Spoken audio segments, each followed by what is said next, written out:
Hi, it's Nicole with bsmission.org and NicoleLynnay.life. I want to talk a little bit about the power of a mother's love and the power of a mother's fear. And this can go for the same as a father, too.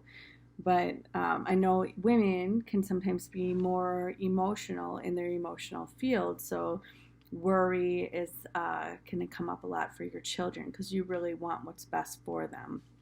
Well, at least most good mothers do. That's ultimately what we want. Sometimes where the confusion comes in on the path is we have a tendency, and I used to do this in the past. It took me, it was like way back in 2013 when I really realized what I was doing and that I needed to stop it. There's that quote saying, worry or pray, you can't do both. And And so that is super duper powerful about that. And what happens is if you're worrying about your children, you're actually coming from your lower self, right? Not your true divine self of who you are. And you're projecting out to the universe everything that you don't want to have happen for your child. Okay? So the way to course correct that is to start seeing them where you want to see them. Now, when I mean where do you want to see them, I don't mean you're controlling and dictating their life. Ultimately, where would you want to see yourself? You would want to see yourself happy and joyous, in healthy relationships, really having a fulfilled life, right? And even though hard things come up, knowing that they can move through it gracefully. Like that's ultimately what you would want for your child. So when we don't see that, we can sometimes revert into the fear-based programming. And then sometimes as parents, we start projecting all of our fears onto our children, helping them create a reality that they weren't even meant to live in, okay, through our own fears, because fear is a very low dominating energy. So you would want to start looking at the emotions behind the energy of what you're putting out for your children, and also the reasons behind what it is that you want for your children. So really important to think about the reasons why you're doing what you're doing. I had a client in here the other day, and she said she wanted her son to enlist in the Navy. And I said, what is the reason for that? And she said, we don't want him to have school loans like we do. And I said, well, couldn't you just put out to the universe that somehow the school loans are being taken care of and we're no longer responsible for them, and create something else versus the money being the reason why he's going to the Navy to begin with. Because if he's not doing it because he loves it, it brings him joy and it brings him passion, then that's the wrong answer. We're not doing things for the right way anymore, right? And this is where you really want to start checking in with your heart, checking in with yourself on, does this bring me joy? Am I fulfilled? Am I learning and growing from these experiences? Now, another part of her was she wanted him to be more disciplined. And so it was like, okay, well, let's work on some things at home that you can do to start bringing more discipline into your life, because she was very kind of like go with the flow type thing. And she needed to kind of course correct, find the balance in it. And that's something I had to do with my son. I had so much stuff that I had to do when I was younger which I'm super grateful for that, because it really installed in me a more balanced masculine and feminine energy. But where I did things a little bit wrong raising my son was I went too far the other way. I didn't give him as much responsibility as I should have. I really should have had him do more chores around the house. And so I still had to course correct on that as he got older. He's about to be 26 now, so on the path. But these are some things that I had to learn on my journey, and I could see it. Okay, so now we're bringing the balance into this, and we're weaving in and out. This is why it's like sometimes we don't, the life review, when people talk about that when you die, you don't have to wait to die to see where you did things wrong. You can actually look backwards now at your own life and see where you might have misstepped. And you have the ability to go in and correct it with the people that you're with, again, that's where if you did something wrong, just apologize to the person. Go back and try to rewrite your wrongs. Super important. Let's see. Again, the fears of what it is that we want for our children, even with the virus that's going around right now. That is a very fear-based virus. It's an epidemic that they're putting out there, where you could get caught up in the fears of it, in a belief system of it. So for me, it's about being balanced in your body, all right? And what does that mean for me? Being balanced in some people's mind would be like, I have all this stuff in the external and I got it going on. Well, in order for me to find my balance, I actually had to let go of the external world, because I was holding on to an illusion of what I thought was my identity. It was a false construct of what I was told. It's everything that I worked really hard to create. And then Spirit was like, now we're going to retrain you. And you're going to let go of all of this illusional stuff, right? And you're going to find that you never needed that for your happiness. You never needed that for your empowerment. You never needed those things to define who you really are. And that was not an easy thing. I went kicking and screaming. I was not happy about the process at all. And in the meantime, you're healing all the wounds that you experienced along the way, right? Which is which was for me a painful experience on it. But in order to do that, I found myself. I found my center. I found that I could just be peaceful and happy inside without needing the external to be perfect. As long as I kept working on me and doing my best self, then everything else in the external would start working out eventually.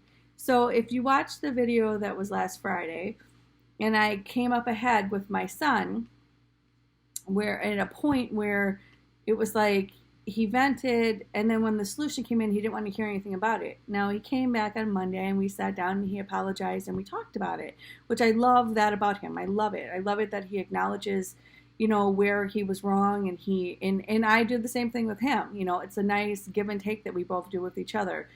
And then we talked about the different areas. Now, one thing he kept saying was, I don't want what you want for me. And I said, well, what do you think I want for you?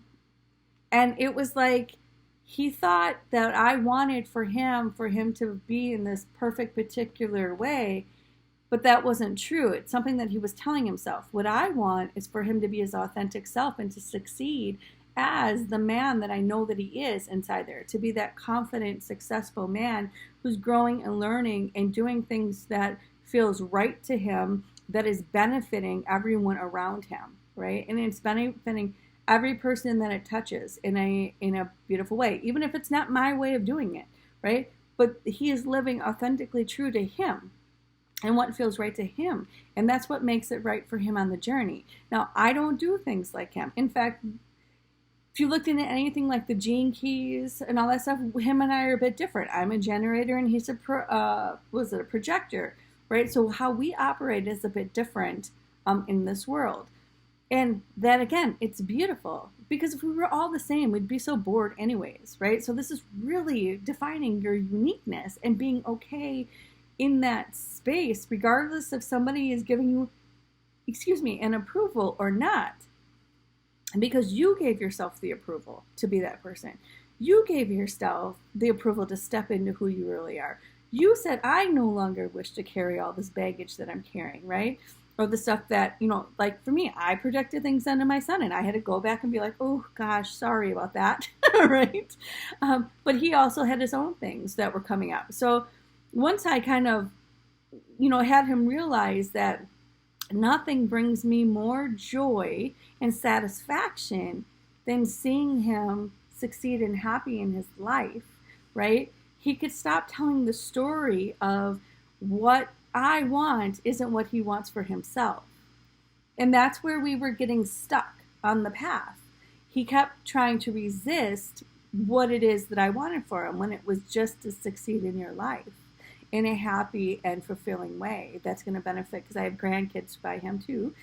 It's going to benefit him, not only him, but his grandkids and everyone that it touches, right? So that's how we get in harmony, right? It didn't mean anything other than that. And so I said, could you rewrite the script that you got going on in your brain, that you don't want what I want for you? And say, my mom wants me to succeed in any way that is me showing up as me. And that's beautiful and perfect. And he was like, okay, because I could see where the rub was coming in. And I said, hey, do you hear what you're saying? And for him, he has to listen to his own words to see where he's getting caught up and tripping on his own over everything that he's saying, because he's manifesting quicker and quicker. But if what he's putting out is contradictory to what he really wants, he has to listen to himself. And so sometimes what ended up happening on Friday was, when he came back on Monday, he said, I thought about the questions you asked me.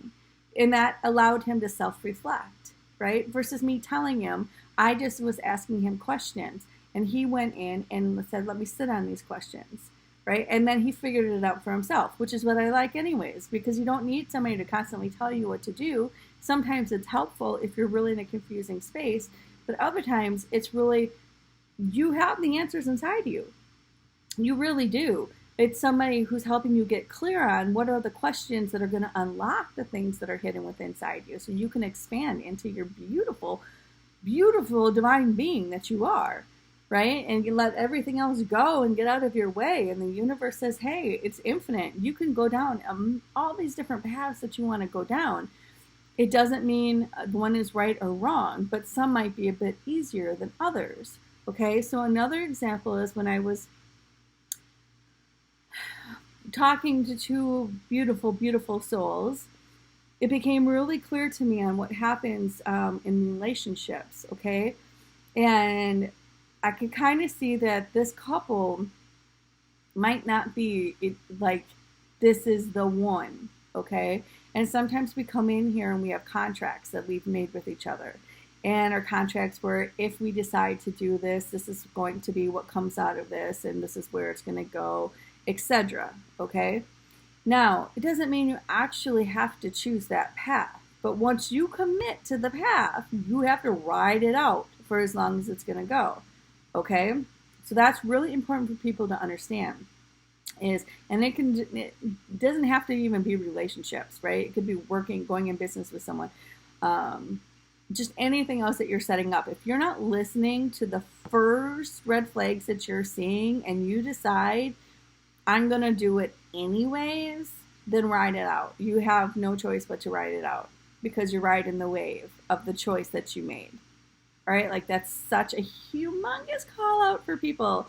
I really want you to understand this, because what I was seeing was, it was like this couple was like in a maze, and they were it was like I was looking down on them in the maze, or almost like a labyrinth, but a maze, and they were stuck at this wall, and it was like, oh shit, we can't go any further, right? And so then they were like, we have to go back.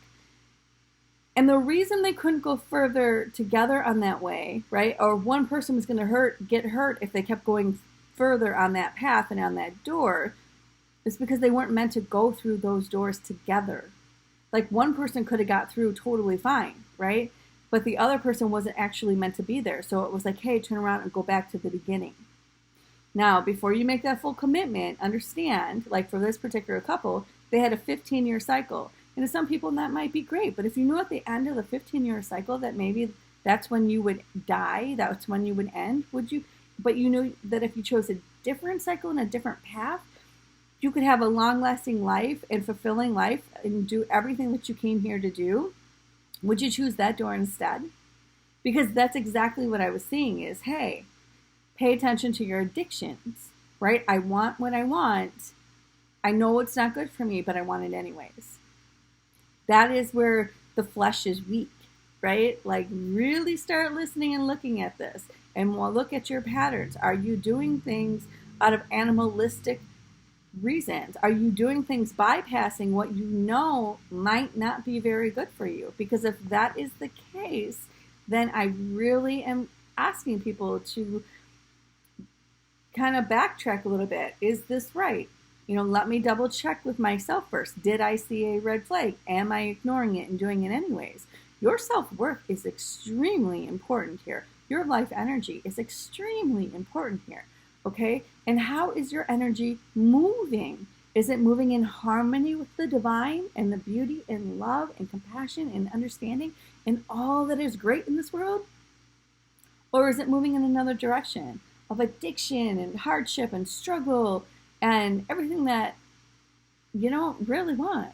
I mean, it's awesome that you experience it, and it's awesome that you've learned from it. And that's for me. I had to experience it, and I learned from it, and this is everything I learned. But looking back, it's like, hey, if I knew this stuff sooner, my life might have been a bit easier for me, right? It didn't have to actually be as hard as it was. And that's all. Again, any mother, any real mother wants what's best for their children, okay? And I want what's best for my son, my grandkids, grandkids' mothers, okay? Like, I want what's best for everybody on their path and all of you out there. That's ultimately what I want, is for everyone to find that space within them and know it's okay if you took a few left turns that didn't get you where you want to be. Just get back up and keep going and find the right people that are going to help you fulfill whatever it is that you're looking to fulfill in beauty and harmony and grace and wisdom. Just really putting that energy out there. So I hope some of this video helped. If you have any questions, comment below. If, yeah, anything else, you can find me at bsmission.org or NicoleLynnay.life. Thank you.